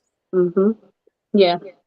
And But I don't think it just happened to be at that house. I think it was a very, he did stalk them like prey for a long time. So it wasn't like it was he visited that saw house them at 12 the times, mall 12 that times. day and then stalked them that day and then murdered them. He was stalking them like prey, like a hunter would stalk deer or quail or right. yeah. Kaylee's He was sister said that he visited the house 20 times, and then she even said they had no idea that the true evil was actually watching them. And then she later states that people should not be targeting the roommate because she didn't call. She was probably scared for her own life too at that point. No, I don't think anybody should come and target because we can all say what we would have did in that situation, and you don't know what you would do unless you're in that situation. That's a great Like you don't know. You really don't know. So don't attack her. Like now Has she been through enough? she has survivor's remorse already, Oh yeah. right? Just like Morgan and Miley have because of Mallory, right? But you can't attack that girl just because she froze. She froze. She was scared. You don't attack her for that. And truthfully, if she did call, they were already dead when she saw him. Yeah.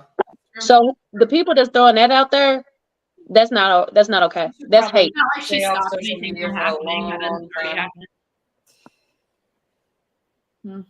She should stay off social media for a long time, and then Like I she's said, probably I gonna don't have think to. we're going to know fully why he was stalking them until this hearing. Yeah, I think that's part of what will come out. I think because that's the motive, right? That's the motive that they're after. Nobody knows the motive, but I think that they're finding a lot more clues and a lot more evidence to get towards what the motive is. I don't think they're there yet, but I think they're on the way. I think there's more information that's pointing to a motive.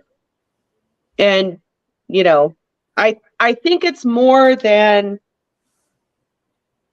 I think he, whatever it was, it definitely wasn't, it was very methodical. It was very planned out. It was very, he hunted them. And part of me think that it was okay. What I can't wrap my head around is you're trying to advance yourself. You're a PhD student. You have stuff to lose. What clicked in you to say I'm gonna murder people? And because people who go get PhDs, you know what I'm saying? Like you have goals, and your goal was to murder people. That's what don't make sense to me. It's like, to me, that's why I think something clicked or something broke. And maybe it was like kind of like you all remember the method actor who did the Joker and he committed suicide? Heath Ledger. Heath Ledger, right? He When you embed your life mhm. into something, especially something sinister like that, you don't know what dark hole that can take you down. Mm-hmm. There are a lot of actors, Method actors. Yeah, like Charlize Theron, because she played Monster. who was Eileen Warnock. Mhm. Yeah, and she said in an interview about that she would break down on set because she was really experiencing the trauma, and it took her. She had to go to therapy after filming that show because she felt like she had actually experienced the trauma.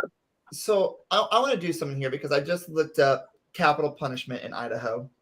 In Idaho, you can be given lethal injection if you're found guilty. I want someone, as I read these off, I want someone to put their finger up each time that one of these statements matches what Kohberger did if he did it. All right? Because I want to see this at the very end.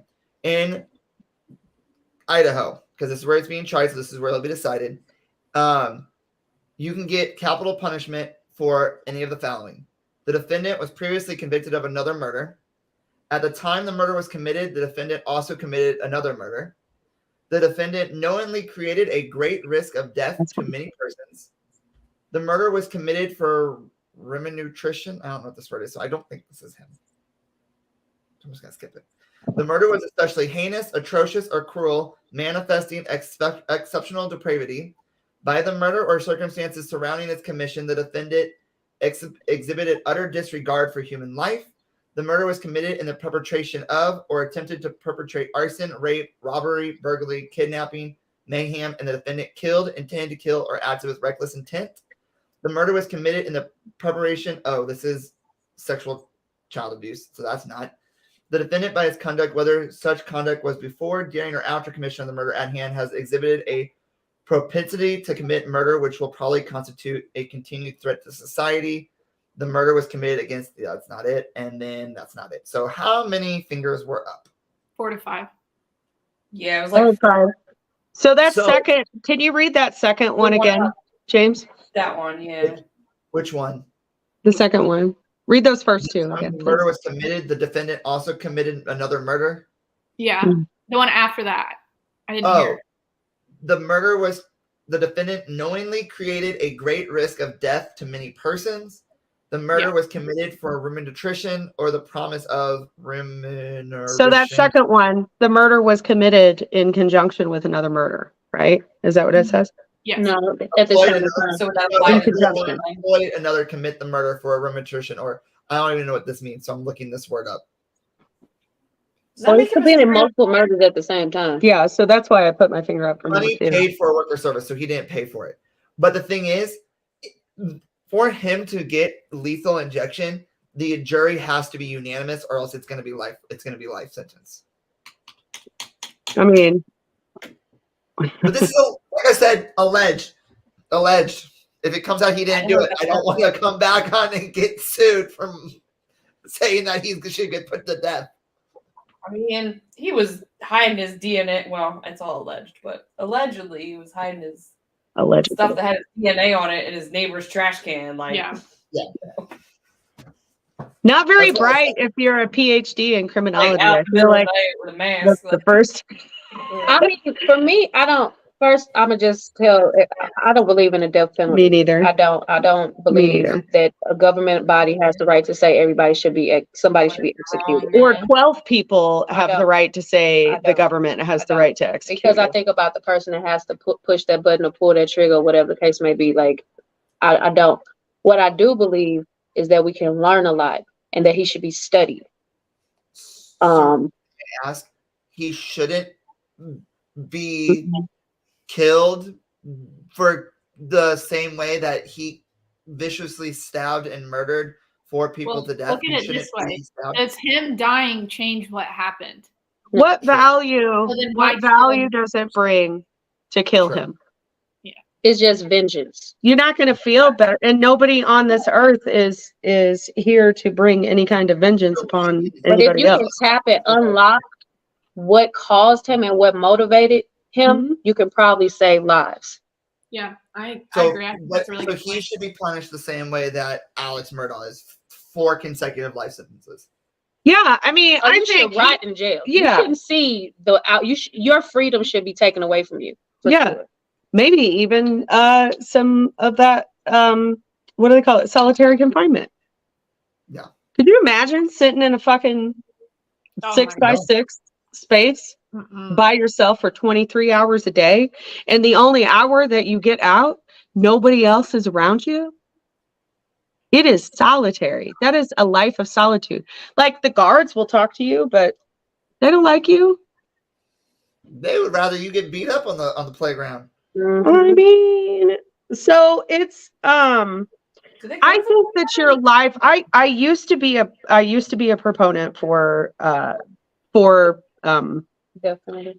capital punishment. I used to be a proponent for it, but and the reason why was like, why do I want them in jail sucking up my tax dollars?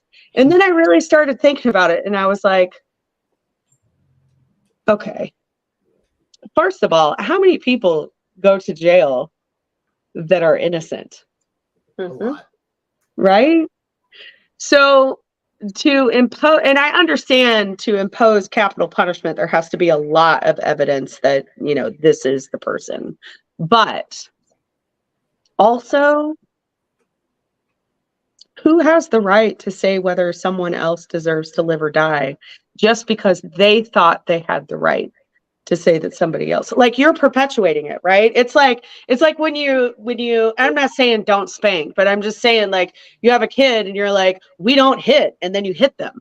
Like, it's kind of, like, it doesn't make sense to me, because it doesn't bring a value. It is completely empty. It doesn't, closure is not, like, that word, closure does not exist. Closure is not real.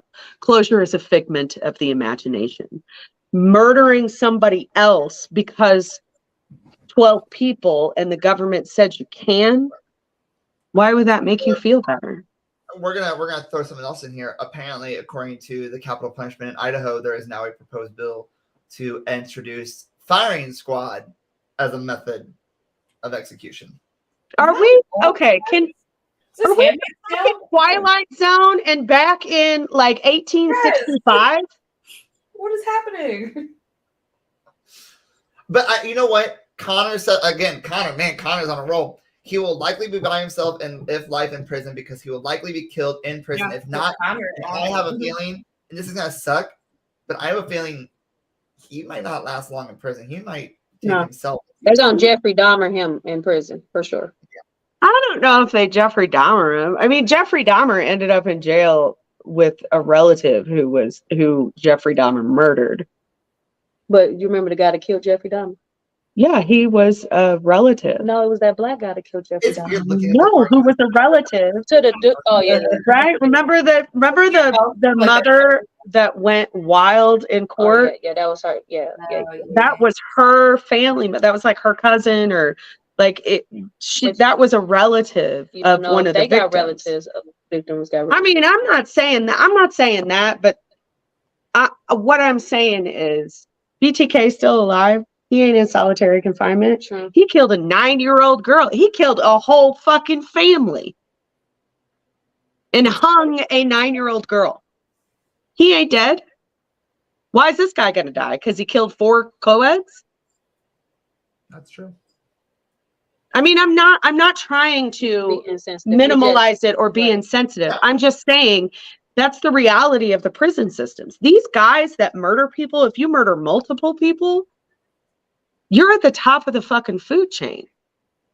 That's how that works in prison. That's not a joke. Like, I mean, it also depends on who you murder, because the prison system got a code outside of. no, that's Yeah, true. but That's if very. you're- Don't if touch you're the elderly rape, and don't touch kids, babies. They don't play. And don't be a raper. Yeah. Yeah. But if you commit murder, you at the top. You at the top. you know that he is. We like we said, we know if he is found to be the one who, by a jury of his peers, to have been the person who, and this goes back. I hope that this is actually going to be, and we're gonna stem way back here for just a split second, to the very first episode that you two were on. I hope that this jury actually wants to actually, like, it does not have to pay $50 to get off this jury. I hope that this jury is very thought out and very specifically looked at from both the prosecution and the defense. I hope that, first off, I hope it gets to a jury. But I hope that he's not going to plead guilty. Yeah, he's like, No, Like, he I just hope he's that they- I can't untouchable. wait to get exonerated. That was like the first thing he said. Like, because He he thinks he's untouchable. He thinks he's studied Yeah. long enough. I mean, I'm a master in my craft, and I was working on a PhD. Like, I have spent years educating myself on this. I know the system, and I'm a white male. I mean, just call it what it is. legit. Oh, hey, we have a visitor in the chat. Hey, Alan. So I didn't think I didn't know if he was gonna get a chat. I was like, is he gonna get on today? Aww. That's your third group. That's my fiance, y'all. Aw. Aw. Congratulations. There's only 2 single people on this stream right now that are alive. And it's sad. Hey. This is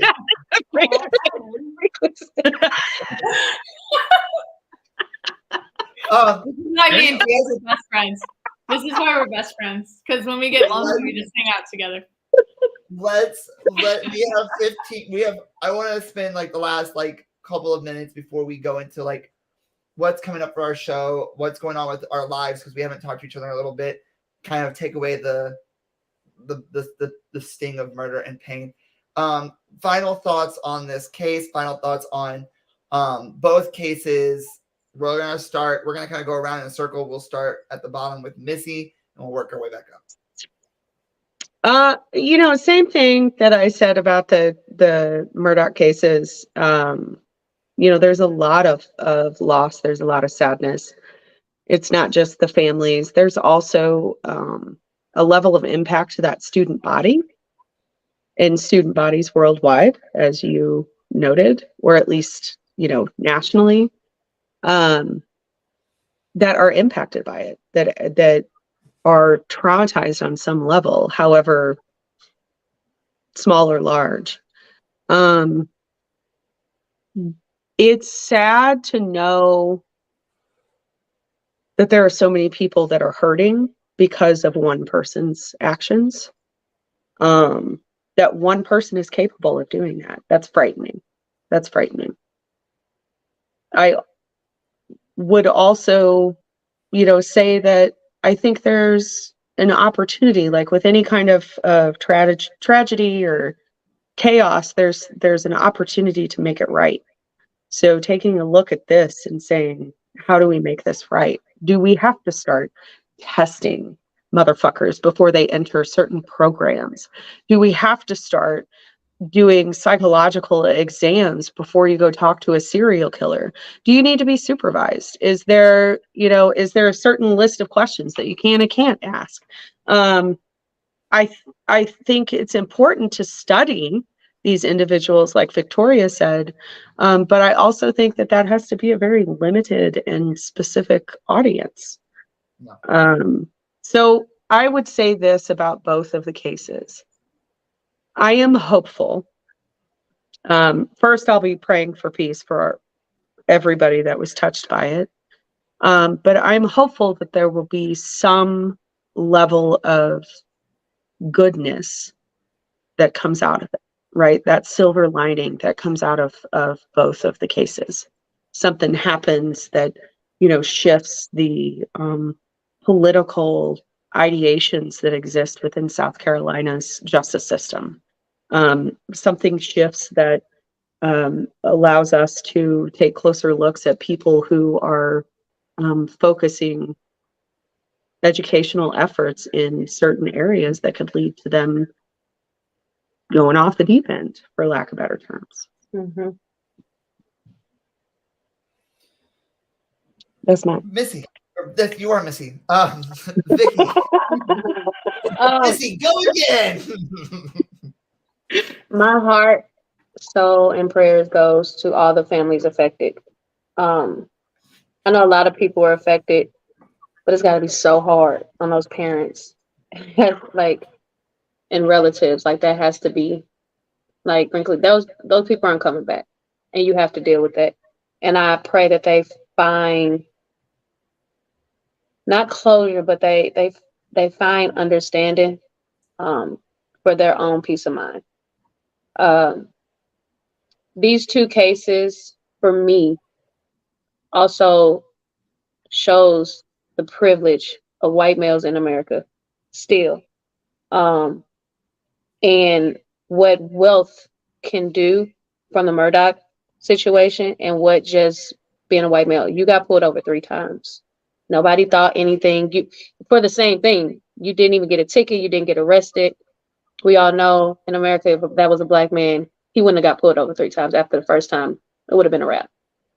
Especially if his father was in the car and there was another black man. So that's another stinging point for me. But I hope justice is served. Like I said, I don't believe in the death penalty. I feel like they should live and suffer and really have to think about everything they did until they leave this earth. And I feel as though they should be studied rigorously.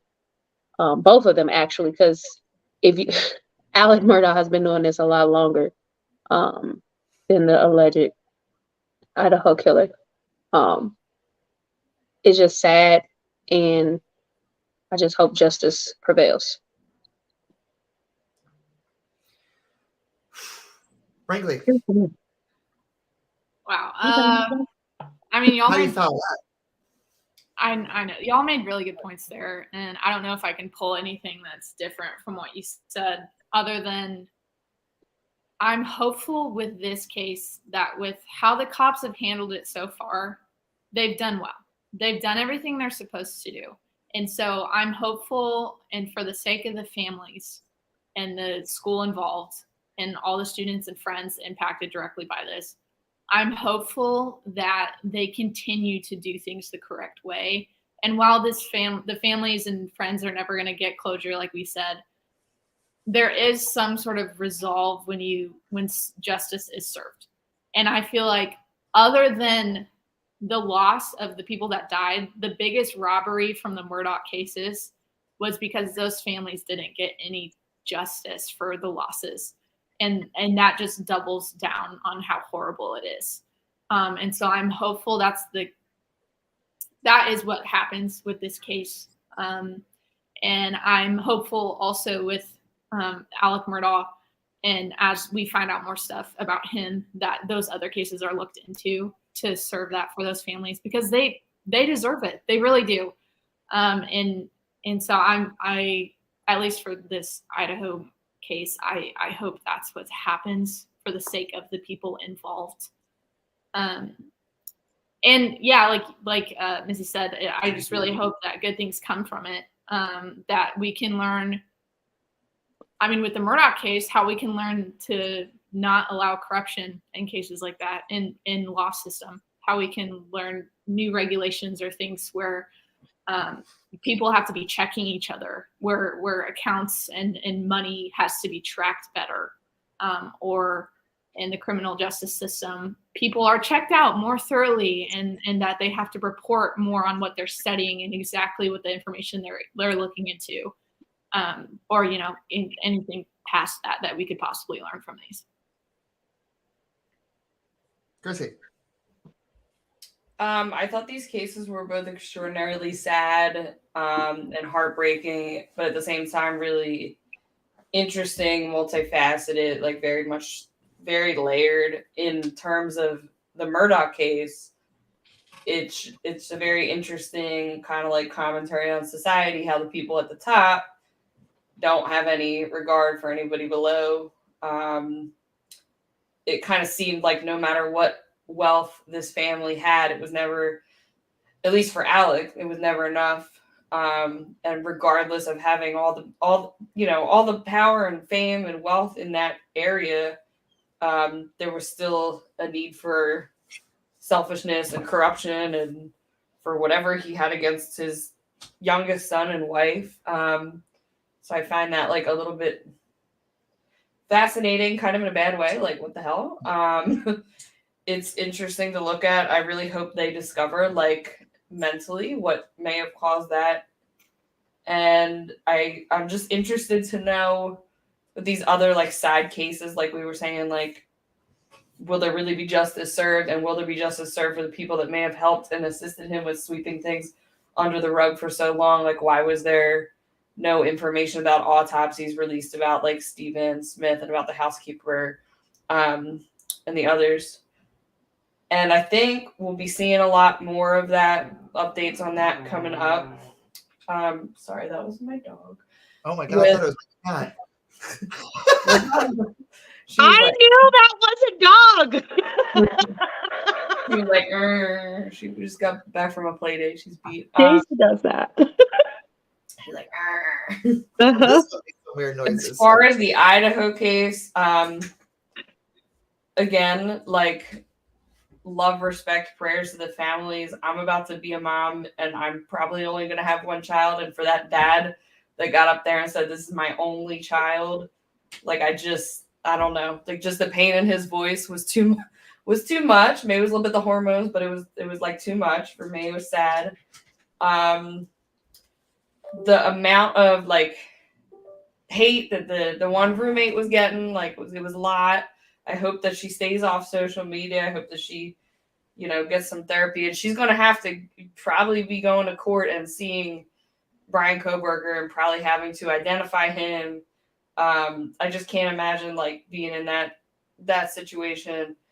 And I don't know, it just makes me like very aware and kind of freaked out about like just the future with kids going to college. Like, I don't know, if my kid went to that college, they'd be coming right home, going virtual. We're going to Delaware County Community. Like, I don't know. I think we're going to be in this for quite a while with the Idaho. I concur a lot with the death penalty stuff.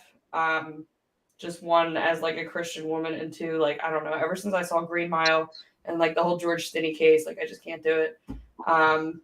The idea of researching, like, I know they took a couple people's brains. Was Ted Bundy one of them? I don't know. I know they've taken like brains and tried to research them, but researching people when they're alive, I think, seems a lot more valuable. And they're more likely to, I don't know, like, just come to terms with what they've done and feel the pain of it beyond just like seeking religious redemption, which a lot of people on death row do. Mm-hmm. So yeah, those are my thoughts. There is a YouTube channel that I follow, Christina Randall. She's like just one of these true crime people. She's like a mom in her late 30s, and she spent like 3 years in prison for theft or something. So she's very familiar with the justice system. Just got to shout her out because that's where I keep up with all these cases. And she's always posting stuff whenever there's something new with this. So she's got like a Brian Kohberger video up a week. So I'm expecting more to keep coming. I just want to say, and I know this is, Chrissy, you're not alone. Murder is the worst thing that can happen to someone. I believe, like, it's the worst thing that can happen to someone. You are murdered. You are killed for no good reason. And it fascinates me because you always learn. You learn more from it. The stories that come out of it, the stories of healing that come out of it from people who are survived from potentially getting murdered. Look at the BTK victim who survived. It's interesting to learn, and so to come out of this with Morgan and Anthony and I can't think of the other two girls' names at the top of my head now. The other girl's name, Miley. And was it Miley? Miley, Morgan, Connor, Anthony. Seeing how they come out of it and how they grow stronger from this. The two survivors from the Idaho, seeing how they come out of this, and yeah, their lives are forever changed and forever affected, and so is everyone involved. but it's what they do with what they know and how they advocate for it, and to see what they do. With the Idaho one, as we said, it could be 2025 before we even see a trial, and I know it'll be the trial of the century. It's going to be on every network. That one is going to be interesting. And like I said, we will keep up to date with this podcast, and we will always talk about it. And we'll talk about it on every episode if we have to, if new stuff comes out. With the appeals for the Alex Murdaugh one, we'll keep up with that one too, because it's a story that needs to continue being told. On the flip side, now that we've done that, I want to congratulate two people on this stream right now. Missy and Vicky, you have officially joined Jackson and Lucas in the 4-Timers Club. You are oh, I had many photos. I was like, I don't know which one to use. I like that one. That is a cute photo. That was so one episode away from joining the 5-Timers Club and getting robes. Who doesn't love a good robe? Wait, are robes really a thing? It's really I've been on the show 47 times. Like, where's my robe?